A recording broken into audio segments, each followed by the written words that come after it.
Let's turn these eggs into fluffy Japanese pancakes. Give those eggs a good crack and separate the yolks from the whites. Making these pancakes fluffy might seem like rocket science, but don't sweat it. I've got all the tricks up my sleeve, and I'm spilling them in this video. Don't go anywhere, unless you're heading out for eggs.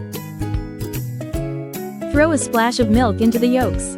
Milk helps to create a lighter, fluffier texture by adding moisture and contributing to the overall batter consistency. Adding vanilla extract would be a great touch.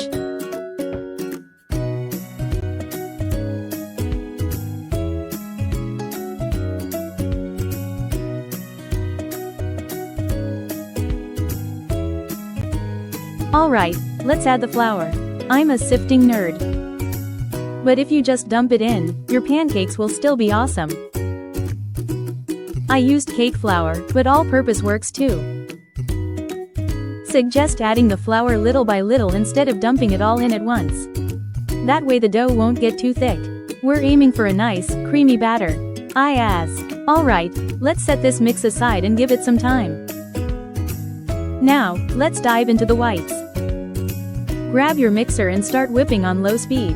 If you want to whisk by hand, go for it, but it's going to be a workout. Once you see some foam, start adding the sugar bit by bit. Gradually crank up the mixer speed to high.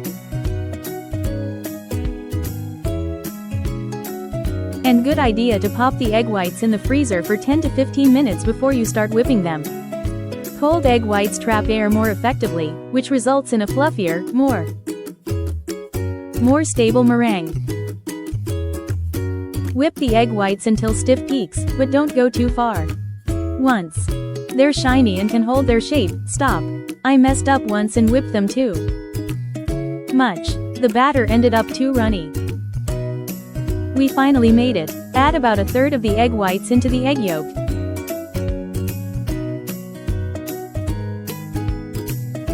Stir it well until smooth, but leave the mixer out of it.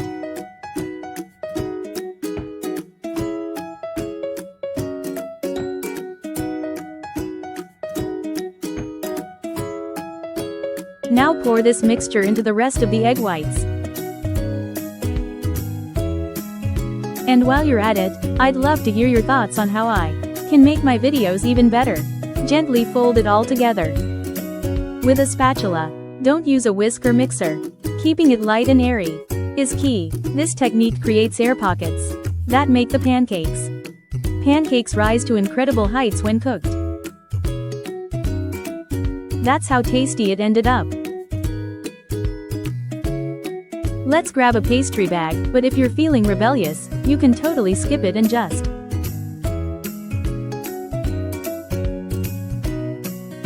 Alright, transfer the mixture into a pastry bag.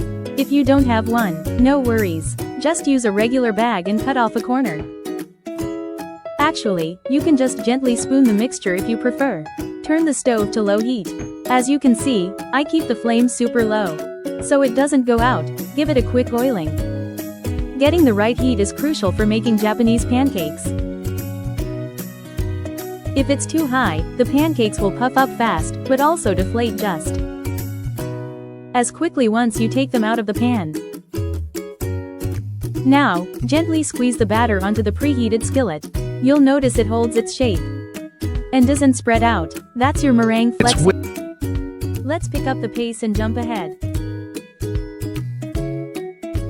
Add a few drops of water to the pan. This will create steam to help the pancake steam moist. Cover with a lid and cook for 7 to 10 minutes. It should cook very low. Try not to lift the lid. Nice job. Now, let's flip these back. Boys, without making a mess. Honestly, I'm a bit nervous.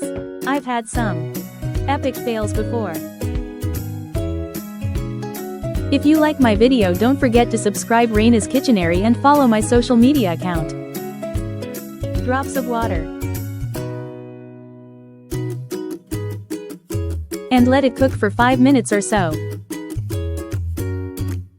Effort. I had a few flops before nailing it.